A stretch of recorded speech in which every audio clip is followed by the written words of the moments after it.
Hello, everybody. Welcome to my platform, Trinergy Awakens Naturally. My name is Kate, and I have a channeled message I'd like to share with you. Just a little backdrop to give you some idea of where this message is coming from. Experience, first of all.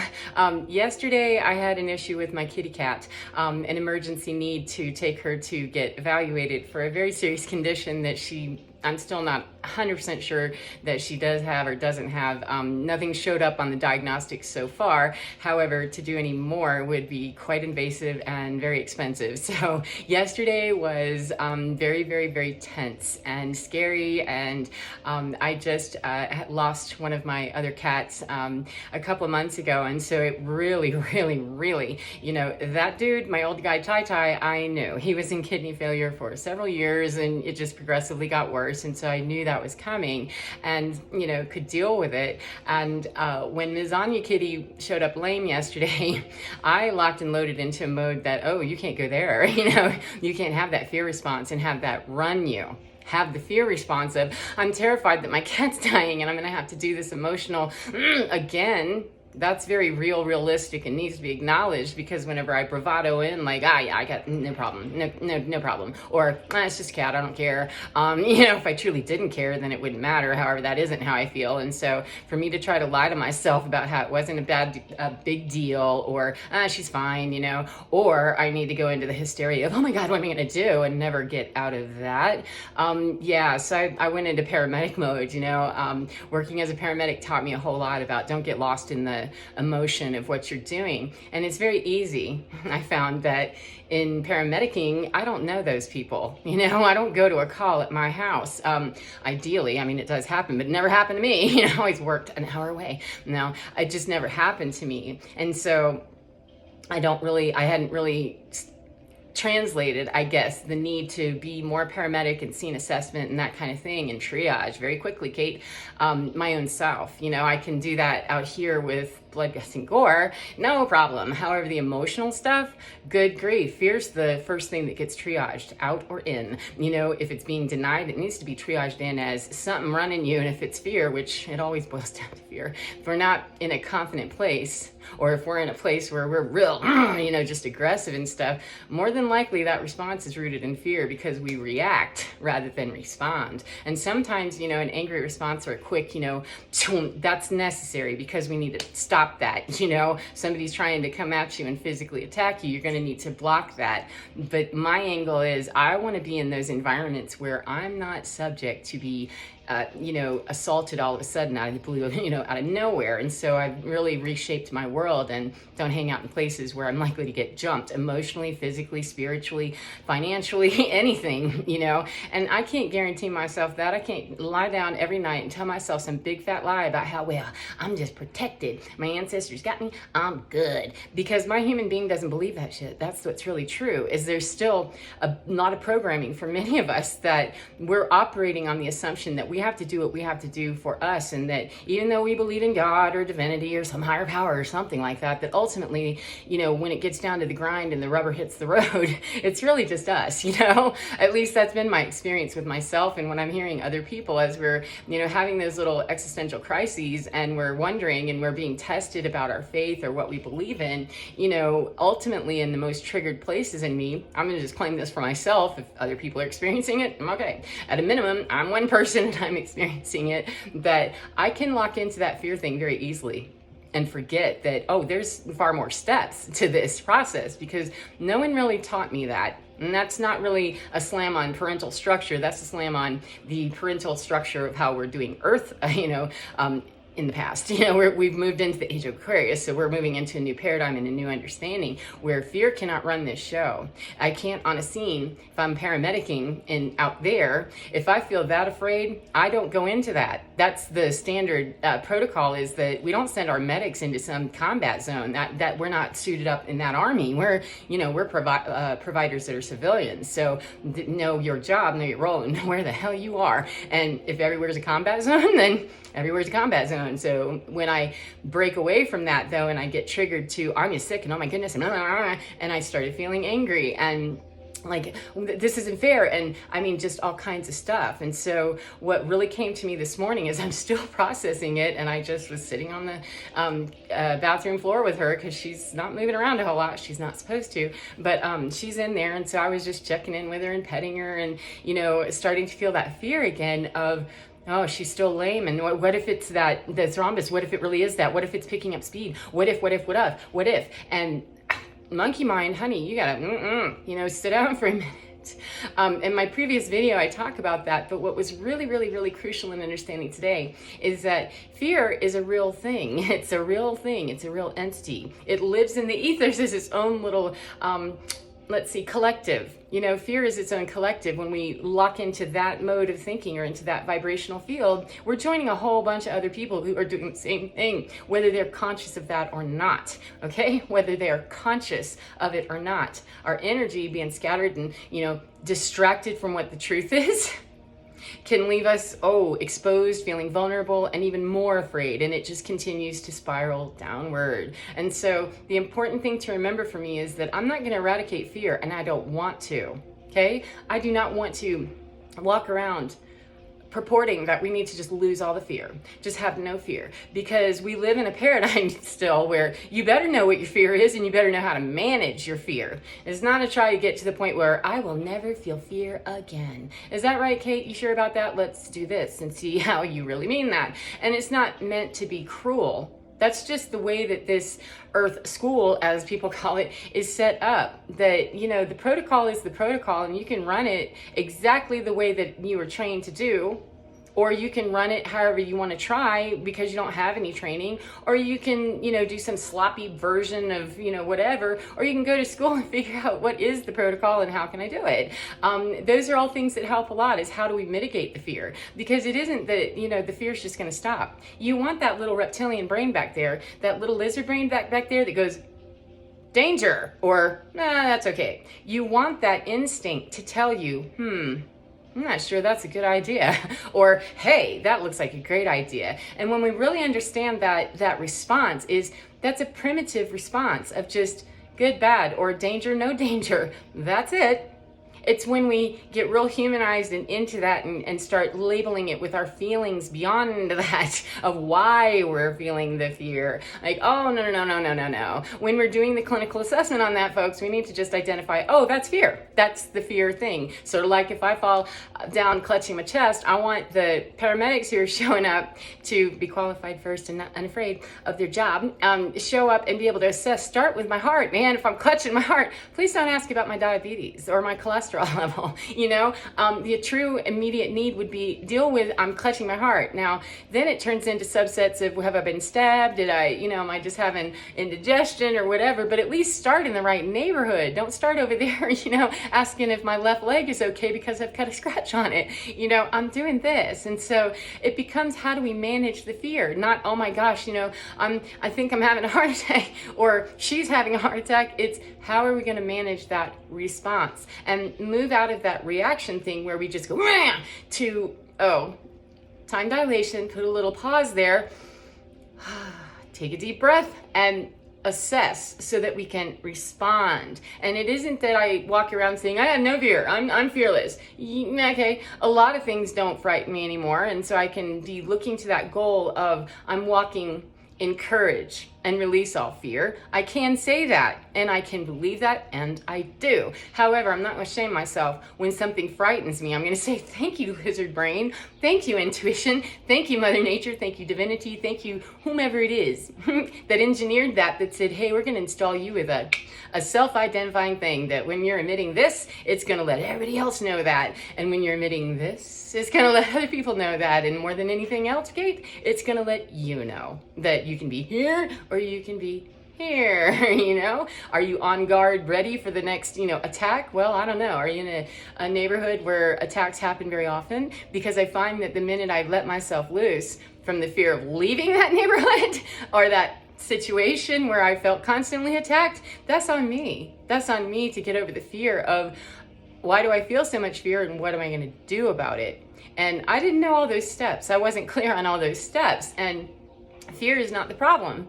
Like when I was a paramedic, it wasn't the fear that stopped me. It was like, oh, okay, I'm afraid, man. This is a dicey situation, and I just might be gunned down in this, sudden gang eruption of, then either side that I take, I'm gonna be wrong. Whether I go with helping the brown guy or, helping the white guy, I'm gonna be wrong no matter what. And I'm a woman, and I'm seriously outnumbered, That was just the facts of the situation. And so fear, yes, and know that, my management, my field training officers, my superiors are not going to let me walk into that situation when they know that that's a gang situation that's already volatile, and we got no assets on the ground for law enforcement. We got nothing except a rising problem that we can already see. The hackles on the back of my neck would be standing up into last week. However, that is not exactly what happened in that situation where it just erupted all of a sudden. So my supervisors really couldn't be held accountable for that particular situation of that erupted. We were safe enough going in. It just a lot of things happened, very quickly. And guess what happened out of that is the change of the protocol. That if there's even remotely a weapon involved in certain neighborhoods, which sounds very prejudiced, but hey, when there's high activity in this neighborhood, whether it's white, black, yellow, green, or brown, doesn't matter. It's clown town, and you automatically change your protocol. Can't get rid of the fear necessarily or the apprehension, but you change your freaking protocol so that yeah, we don't go into that without having backup first. We go in, law enforcement, that's their job, not mine, to mitigate my fear about trying to do somebody else's job. I'm the medic. I ain't, strapping heat here. I'm not doing that. So if I'm not able to really defend myself appropriately, then I rely on my supervisors to not let me get into that situation. If it's a known offense, we don't go there. And then once I am there, that law enforcement is eventually going to get there, or they will have cleared the scene before I get there. There's a lot of ways we can go, and the most streamlined approach is not to get hung up in the fear of, oh my God, what do I do? Because let me tell you what, if I had hung for 1 second in the mystery of, am I going to be afraid and, show this to all these people who are out of their minds with some sort of racial divide that I have nothing to do with, and they could care less that I'm trying to help because I'm not helping the right side, period. And my job is not to discriminate about who deserves help based on their gender, their sexual preference, their status in the community, their financial well-being. It doesn't have anything to do with that. It has to do with medical necessity and nothing else. Nothing else. And that gets a little bit dicey whenever people's emotions are involved, because you're talking about two separate entities. I'm on a parable. Yeah, I'm on a protocol. This is an algorithm, got nothing to do with feelings, and you're over here in your feels. Okay, and we're trying to mesh that. There's some situations, baby, you just cannot mesh that. That's going to need to be clinical assessment only, and move it out and have your emotional response later. Skip the reaction bullshit, because that's what creates more and more and more problems. And then paramedics are on scenes where it's, turning into this major thing where 6 minutes goes by before law enforcement knows, and you're quietly backing out trying to hit your oh shit button without it looking like you're reaching for something, because these people, they don't know that's just a radio, dude. I'm not reaching for heat. I don't have any. Did you notice I'm medical here?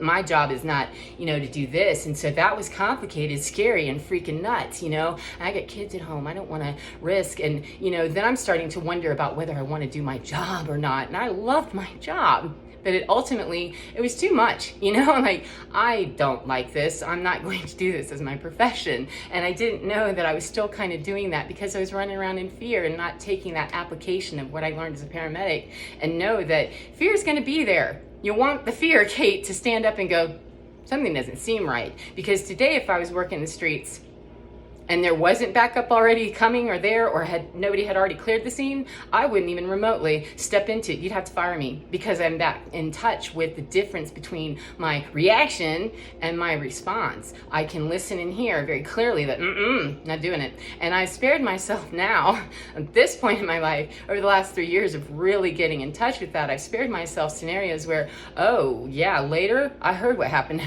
after I left that, or whatever it was, or that I didn't get involved with that, and that ended up going, whoa, So listening to, my hairs are starting to, or I'm starting to get that grumble and rumble of, ew, I don't like that.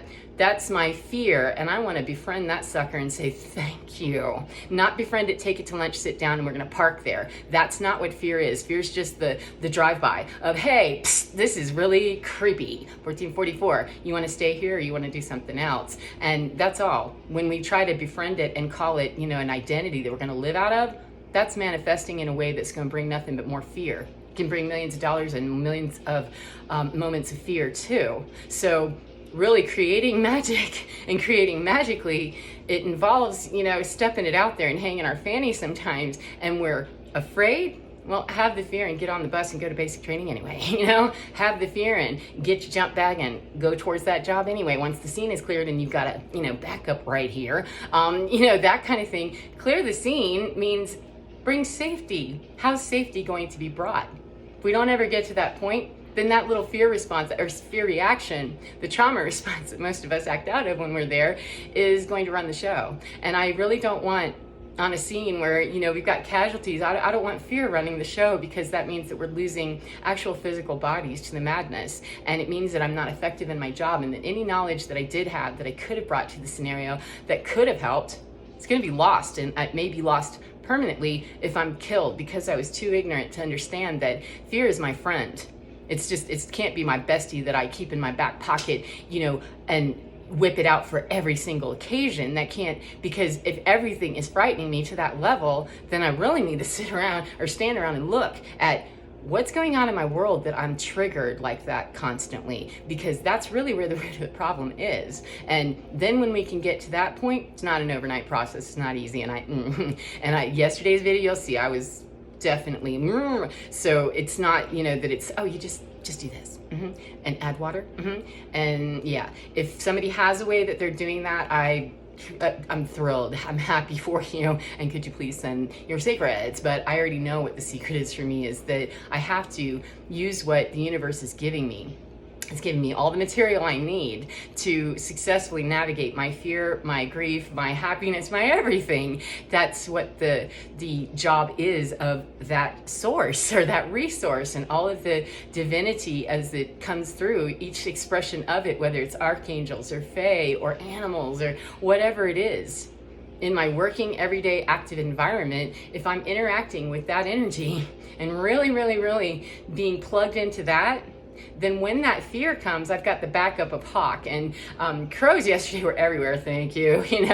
Elephants, jaguars, Black Panther. I mean, there's just all kinds of stuff. Now, I'm not seeing, all of that in my environment for realsy. However, when I randomly come across a picture of a Black Panther, that's a significant animal to me, and it wasn't just random. That was the universe saying, hey, distract yourself for a minute and go look online on a place that you've never been. You just all of a sudden decide, hey, I think I'll look up that, and boom, this amazing Black Panther picture that I stared into those eyes and like, oh my God, this picture is talking to me, which sounds really strange, and I don't care, because the fear of what somebody else would think about that, I already had to work through that, being unaccepted and shunned and treated like you're crazy, whatever. And the fear of being rejected some more.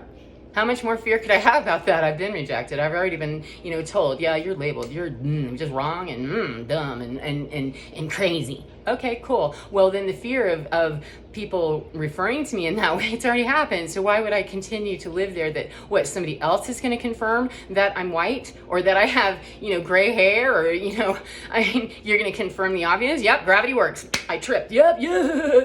Gravity worked just fine. I mean, what are you confirming? Your own ignorance. If I perseverate on what somebody else is doing and what their fear is, or I perseverate even on my own, then I'm just standing around stuck stupid in a paradigm that, yeah, let's fix the problem, because the building's on fire, and I'm here to help, and I don't want to try to run into a burning building and help somebody if they're stuck going, there's a fire, there's a fire, there's a fire, or they're trying to drag every piece of furniture, every book they ever owned, everything, like, Sometimes you just got to get down to the raw, nasty, and the dirty of it, is that you don't have to let that go, and right now, and the choice is yours. Like, you want to do this the easier way or not, because it's going to happen. We don't have control of that, and that's the biggest fear, is that we don't have control. So once we realize that, we can relinquish that control in very controlled ways.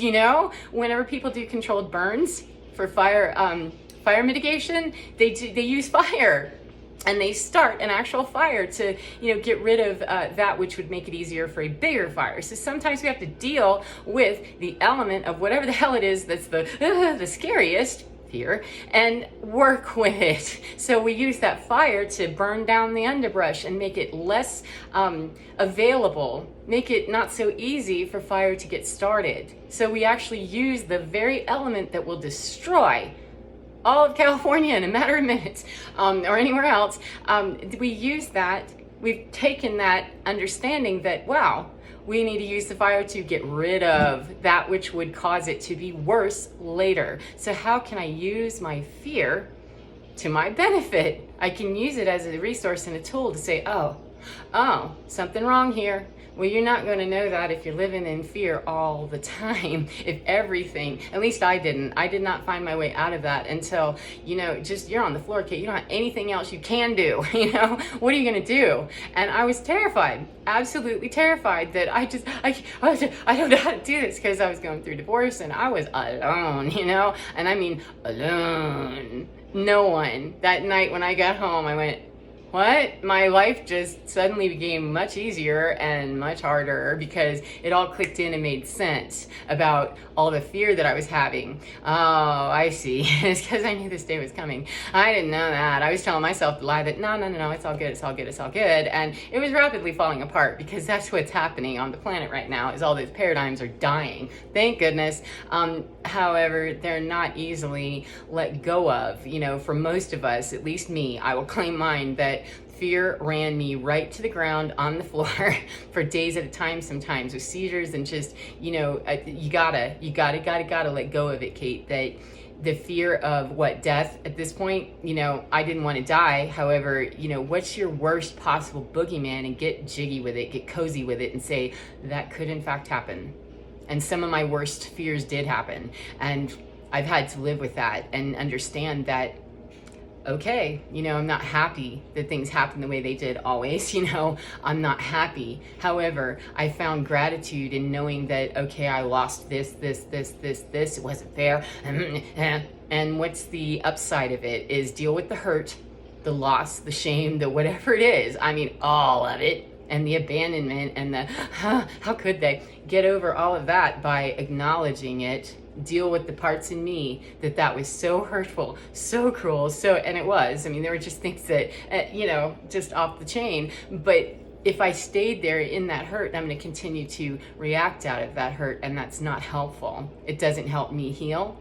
And if anybody else in the arrangement wants to heal, it's not going to let them do it very easily either. So it's a matter of, do you want to use the information, use the material that you have, and understand that ultimately death is, the greatest fear?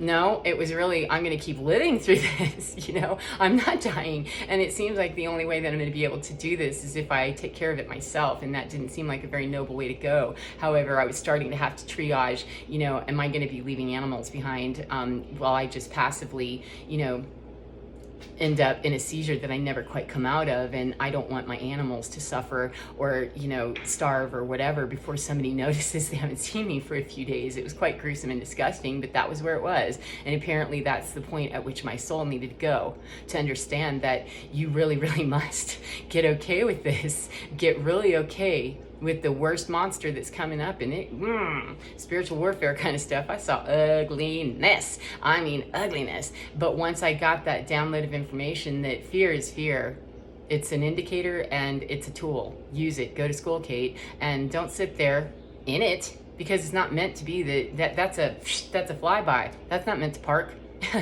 and get friendly with you, because it will. I mean, if you invite it in, it's going to sit down, have coffee, and before you know it, you'll be smoking blunts and off in another world, not dealing with any of it. Fear will be happy to do that, because fear's not personal. It's not like, when we use it as that tool as a human being, it certainly can be used that way, but fear itself is just the response. There's not an emotion to the fear. Fear is not an emotion. That's a reaction, and it's based in some emotion that is down here in, I don't feel safe. Why don't I feel safe? How many of us want to do that inventory? Apparently not very many. And we're gonna have to. I mean, there are a lot of people that are waking up, as it were, to how are we going to deal with this, and that's part of it, is having to really get honest with that. There's not a one of us here that knows what we're doing fully 100%, and even those of us that are more more enlightened and all that, or we think we are, we're still, we're still struggling in areas where you maybe are not, and we're all on our journey, our path and our way. It's our good red road. It's not anybody else's, and everybody else has their own good red road, or whatever road they want to have, or the sky. They have their path, their lane. And when we go swinging weird into other people's lanes, terrible things happen, and so many lanes have been enmeshed and crossed over that people don't even know anymore that you're having a hard time understanding and identifying your fear, because it's so enmeshed with other people's fear and what they're going through. And then if they're feeling fear, there's anger usually involved, and so we might be picking up on their anger, or it's triggering in us the place that would respond angrily because it's triggering that part. I mean, it's just a constant lateral battle of you're beating each other's little wounded parts up. Why are we doing this? Excuse me, do we have to do this anymore? The answer is no. And the answer used to be yes, of course you do, because this is family, or this is this, or this is this job, or this is the title. And the fear for me was, let go of the title, it doesn't matter. And you may have to let go of a whole bunch when you let go of those titles. And guess what? I did.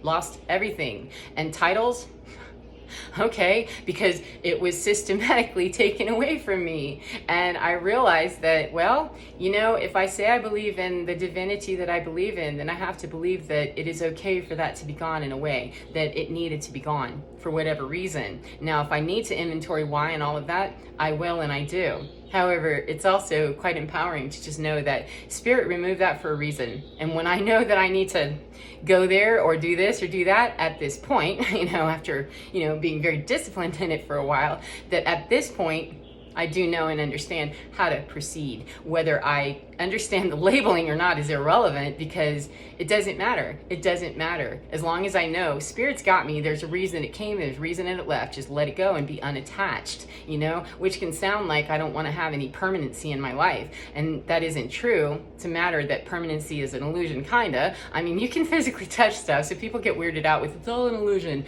Yes, it's all an illusion. However, we're not quite to the illusion state of, the higher consciousness of 5D-ish. We're not quite there. Not everybody's seeing unicorns and, fae. Not everybody's there. Not everybody is even remotely close to that. And so we have to find a way to bridge all of this understanding so that we're not continuing to tear down, beat up, and destroy those that are at a different point in their path. You're in your lane, dude. You're in your lane. And you're swinging into mine. We're going to have a chat about that. And if I go swinging into yours, we better have a chat about that. And it's not my job to have a chat about, hey, do you mind me being in your lane?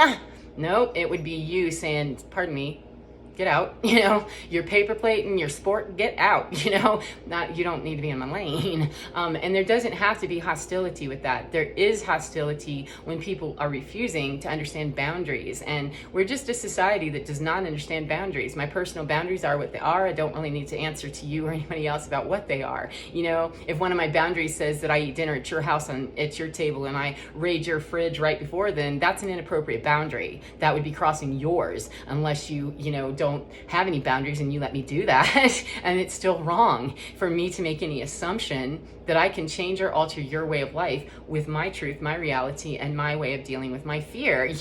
No, that's not the boundary. The boundary is what are my personal boundaries, what I will tolerate coming into my world, and what I will jettison the minute that I know it's no longer appropriate for my world. That's a lot of work. It can be very tedious. And it can also be very rewarding. It is every single time. However, for a long stretch of time, a couple of years, and very gruesomely for, I would say, about a year, I wasn't sure about any of that.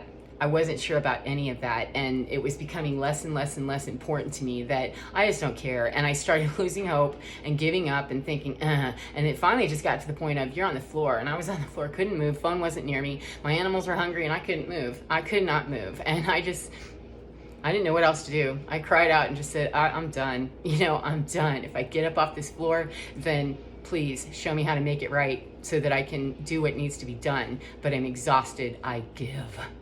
I surrender. I mean, I was saying everything I knew to say until my mouth just shut up and went, okay, take me away. And I closed my eyes, and when I woke up, whenever it was all magical. Snow White came, or Cinderella with everything, and it was, no, it wasn't. It was horrible. It continued to be horrible, but it was less horrible every time the kind reminder dropped in of, hey, we're working through junk. There's a lot of stuff to get through, and let's find the most convenient and expeditious way that we can do this that gets you help right now. Triage you. And when you're the first one to triage, then you find ways to mitigate the fear, use the fire to burn down the underbrush, because all that underbrush is the bullshit that's getting in the way of get to the meat of the problem. What is it? And all that subterfuge about how, well, you're just this, who cares? Irrelevant. Your opinion about it, Kate, or anybody else's opinion about it, is not what I'm after. Okay, I'm looking for what are the facts of this, and let's get to that. And all the other stuff, who cares? Because the true emergency for parts of me that are just literally dying and giving up, enough of those get together and the tipping point goes into that, then it's a goner. And I was right there with, I just don't have it in me to give it anymore. My body's tired, I'm exhausted, I don't have any more to put up with this constant bombardment of stuff, out of fear from other people and fear from me that I can't deal with it. And so, which one do you care about more? Hanging on to why you shouldn't have to, this isn't fair, blah, blah, blah, Nancy Kerrigan style, it isn't fair. No, it's not. You shouldn't have been lead piped, it was terrible, blah, blah, blah. And, are you going to put your skates on and make shit happen? Or are you going to, talk about how that happened, blah, blah, blah? Woman got to have a forum to be able to discuss that because that was just junk. However, if she had stayed there, she wouldn't have ultimately been able to go on and skate. Did she skate her best performance and was, the Olympics